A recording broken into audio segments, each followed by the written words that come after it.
key theory here that how does the baby deal with the painful mother? So he's going to internalize it to kind of manage it, control it, so to speak. But due to the Faustian deal, he becomes it at the same time. So there's several things going on here. So let's just let's just acknowledge that there's a whole chapter on why a mother traumatizes the baby. Okay, so let's just say the baby has relational trauma, interpersonal trauma, developmental trauma, weaning trauma, strain trauma, attachment trauma.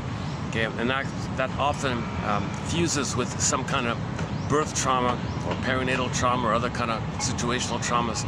It's kind of telescoped together. So let's just take it as a premise that for this point here, that the mother was misattuned and malattuned. It was a strain on the child. It was a constant pain on the child. Mother, you're not meeting my needs. You're not seeing me. You don't get the signals. I feel like there's a disconnection here. I don't feel safe with you. I'm scared with you. If my needs are not met, mother, I think I'm a goner. I'm terrified here. You know, and this happens again and again and again. What does the baby do when the mother's misattuned like that? You know, the schedule and the bottle and the force feeding and a bad mood, or maybe she feels entitled to use the baby to take care of her, or maybe she wants to shame the baby because she doesn't remember that she had been shamed, and in her attempt to remember that she had been shamed, she shames the baby to try to get her story that she was shamed. Okay, so she might be doing things in that kind of area.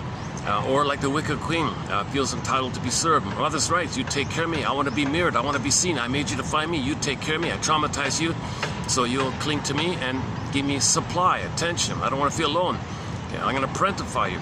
One of life's little switches when the mother turns to the baby to comfort her, not the other way around. It's supposed to be the other way around, a little switch like that.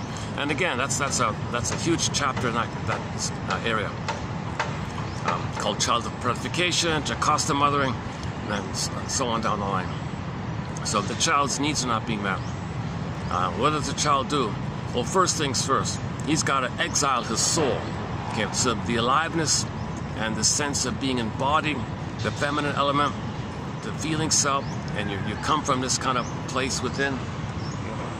You want to come from this place of being real and alive, called your ontological self, your sense of self. Kind of like your beingness kind of self, like that sense of it, that awareness of it, it's gotta fly away. It's gotta be hidden from the mother. It's gotta be exiled. It's gotta be sent away, so to speak. So the fairy tale is very helpful. You symbolize it with the princess, and she's exiled, locked in a tower, etc., or morphed into an animal and runs away.